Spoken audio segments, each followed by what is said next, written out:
మీ హయాంలో మహబూబ్ నగర్ జిల్లా బిడ్డలు వలసలు పోతే మేము పక్క రాష్ట్రాల పని కోసం మహబూబ్ నగర్ జిల్లాకు వచ్చినట్టు చేసిన ఘనత కేసీఆర్ది, బీఆర్ఎస్ పార్టీది. మీరేమో పాలమూరు బిడ్డలు పొట్ట చేత పట్టుకొని పోయేటట్టు చేసిన ఘనత కాంగ్రెస్ తెలుగుదేశంలోదైతే ఇతర జిల్లాల ప్రజలు పాలమూరుకు పనికొచ్చేటట్టు చేసిన ఘనత కేసీఆర్ గారిది, బీఆర్ఎస్ పార్టీది. ఈ నిజాలు మీకు కనబడాయి. ఈ నిజాలను మీరు కప్పిపెట్టి గొంతు పెద్దగా చేసి కేసీఆర్ గారి మీద దాడి చేసే ప్రయత్నం చేస్తా ఉన్నారు మీరు. బట్ పాలమూరు ప్రజలకు తెలియదా? నీళ్ళు వచ్చింది, పంట పండింది, పాలమూరు ప్రజలకు అనుభవంలో ఉంది కదా. ఒక్కసారి రెండుసార్లు కాదు కదా, 5 ఏళ్లు పంటలు పండినాయి. ఎటు చూసినా పచ్చని పొలాలతో పచ్చని పైరు గప్పినట్టు పాలమూరు జిల్లాను మార్చిన ఘనత కేసీఆర్ది కాదా? ఇలా ఆయనతో పాలమూరు ఎత్తిపోతల పథకం కూడా 80% అయింది. ఈ ఎన్విరాన్మెంట్ అడ్వైజరీ కమిటీ కూడా క్లియర్ చేసింది.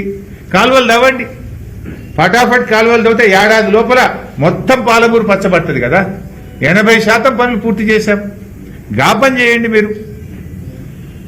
ఒకప్పుడు ఈ పాలమూరు జిల్లాలో తాగడానికి నీళ్లు లేని పరిస్థితి, మంచినీళ్లు బుక్కెడు మంచినీళ్లు దొరకని పరిస్థితి. ఇలా ఇంటింటికి నల్లబెట్టి ప్రతి ఇంటికి స్వచ్ఛమైన శుద్ధి చేసిన కృష్ణా జలాలను అందించింది కేసీఆర్ కాదా? నల్లమల అడవుల నుంచి హైదరాబాద్ వరకు విస్తరించిన సువిశాల పాలమూరు జిల్లాను ఇవాళ కొత్త జిల్లాలు ఏర్పాటు చేసి, కొత్త రెవెన్యూ డివిజన్లు ఏర్పాటు చేసి ఇవాళ పరిపాలనను పాలమూరు జిల్లా ప్రజలకు అందుబాటులోకి తెచ్చింది కేసీఆర్ కాదా? ఇవాళ త్రాగునీటిలో, సాగునీటిలో, పరిపాలన వికేంద్రీకరణలో, విద్యలో పాలమూరు జిల్లాను ఇవాళ ముందుకు తీసుకుపోయింది కేసీఆర్ గారు. ఎన్ని కాలేజీలు తెచ్చాం? 5 మెడికల్ కాలేజీలు శాంక్షన్ ఇచ్చాం, 5 నర్సింగ్ కాలేజీలు శాంక్షన్ ఇచ్చాం, జేఎన్టీయూ ఇంజనీరింగ్ కాలేజ్ పెట్టాం, అగ్రికల్చర్ ఇంజనీరింగ్ కాలేజ్ పెట్టాం, హార్టికల్చర్ కాలేజ్ పెట్టాం, పాలిటెక్నిక్ కాలేజీలు పెట్టాం, ఎన్నో డిగ్రీ కాలేజీలు, రెసిడెన్షియల్ డిగ్రీ కాలేజీలు తెచ్చాం, రెసిడెన్షియల్ గురుకుల పీజీ కాలేజీ కూడా మహబూబ్ నగర్ జిల్లాలో తీసుకొచ్చాం. ఇట్లా విద్యలో ఫిషరీస్ కాలేజ్ కూడా తెచ్చాం. ఇవాళ విద్యలో పాలమూరు జిల్లాను అగ్రభాగాన పెట్టినారు. అరే మీ హయాంలో కనీసం ఒక్క ప్రభుత్వ మెడికల్ కాలేజ్ పెట్టిందా ఉమ్మడి మహబూబ్ నగర్ జిల్లాలో? ఒక్క నర్సింగ్ కాలేజ్ అయినా పెట్టారా మీ పాలనలో? 60-70 ఏళ్ల కాంగ్రెస్ తెలుగుదేశం పాలనలో ఒక్క మెడికల్ కాలేజ్ తెలియ మీ ముఖానికి. ఇవాళ విద్యను, వైద్యాన్ని అందుబాటులోకి తెచ్చిన ఘనత కేసీఆర్ది, బీఆర్ఎస్ పార్టీది. పాలమూరు ప్రజలకు ఆపద పడితే పొట్ట చేత పట్టుకొని ఉస్మానియా హాస్పిటల్కు హైదరాబాద్కు రావాల్సిన పరిస్థితి ఉండే. కానీ ఈరోజు మహబూబ్ నగర్లో 500 పడకల ఆసుపత్రి, ఇలా నాగర్ కర్నూలులో టీచింగ్ హాస్పిటల్, గద్వాలలో టీచింగ్ హాస్పిటల్, వనపర్తిలో టీచింగ్ హాస్పిటల్, నారాయణపేటలో టీచింగ్ హాస్పిటల్. పేదలకు వైద్యాన్ని అందుబాటులోకి తెచ్చింది కూడా కేసీఆర్ గారు, బీఆర్ఎస్ ప్రభుత్వం. ఇలా గొంతు పెద్దగా చేసుకొని అరిచినంత మాత్రాన అబద్ధం నిజం కాదు. చేసిన పని కూడా ఎక్కడికి పోదు.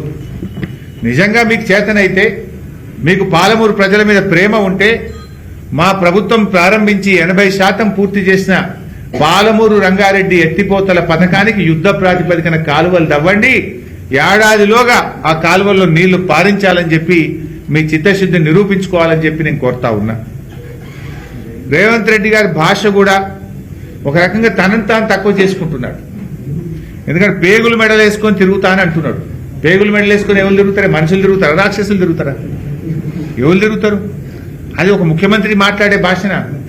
రాజ్యాంగబద్ధమైన పదవిలో ఉండేటువంటి వ్యక్తి మాట్లాడేటువంటి భాషన ఇది? అంటే పడిగట్టు పదాలతోనో పరుష పదజాలంతో పాలన చేస్తా అంటే కుదరదు. నీ పౌరుషాన్ని పాలనలో చూపించు, ప్రగతిని పరుగులు పెట్టించు. అంతే తప్ప ఇంకా నువ్వేదో ప్రతిపక్ష నాయకుడిగా ప్రతిపక్షంలో ఉన్నట్టు రెచ్చగొట్టేటువంటి వ్యాఖ్యలు చేయడం ద్వారా పాలన జరగదనేటువంటి విషయాన్ని గుర్తుపెట్టుకో. ఇంకోటి కూడా ఆయన ప్రతిసారి కూడా మేము ఒకటే కోరుతున్నాం, నిజంగా నువ్వు మంచి పేరు తెచ్చుకోవాలంటే ఈ వల్గారిటీ కాదు.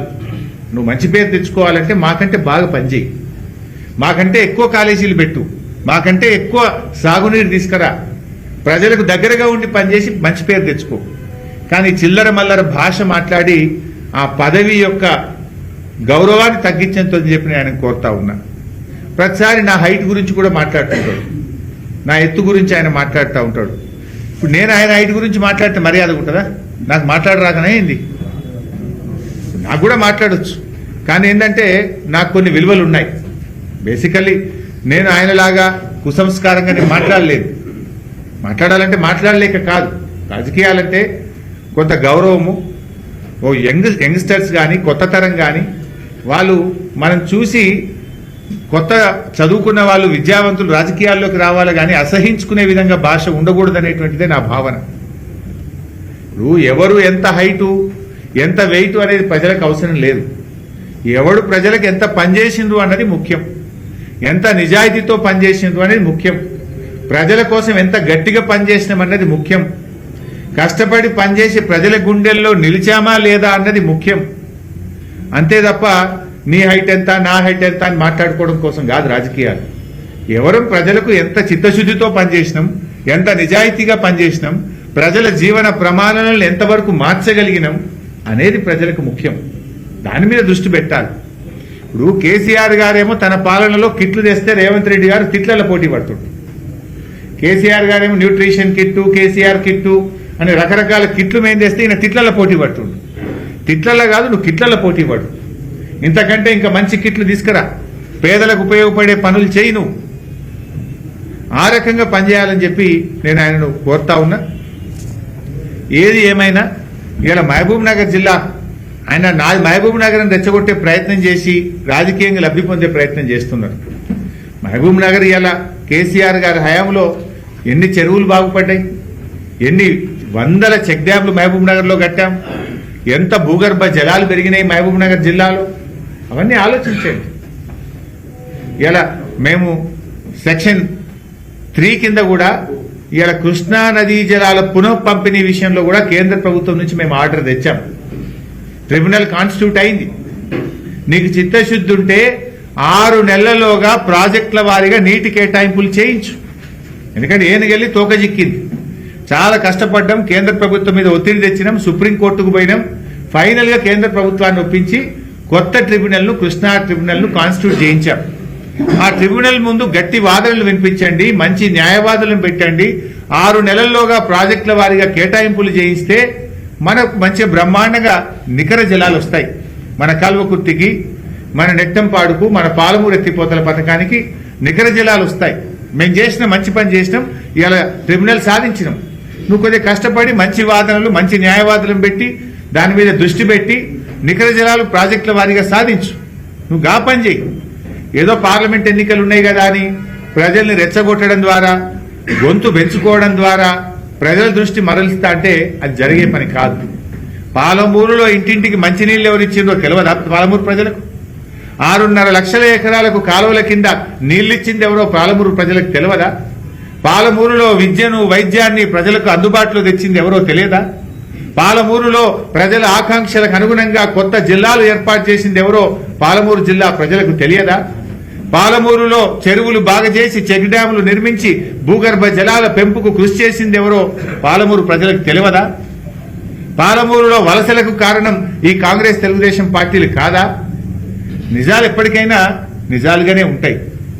మీరు ఇప్పటికైనా చిత్తశుద్ధితో, నిజాయితీతో పరిపాలన మీద దృష్టి పెట్టండి. ఎప్పుడు ఓట్లు, సీట్లే కాదు, ప్రజలు మీకు అవకాశం ఇచ్చారు. నిజాయితీగా పనిచేసి ప్రజల సంక్షేమం కోసం పనిచేయండి, అభివృద్ధిలో పోటీ పడండి, మాకంటే బాగా పనిచేసే ప్రయత్నం చేయండి. అంతే తప్ప ఈ చిల్లర మల్లర మాటలు కాదు అని నేను ఆయనకి హితవు పలుకుతా ఉన్నాను.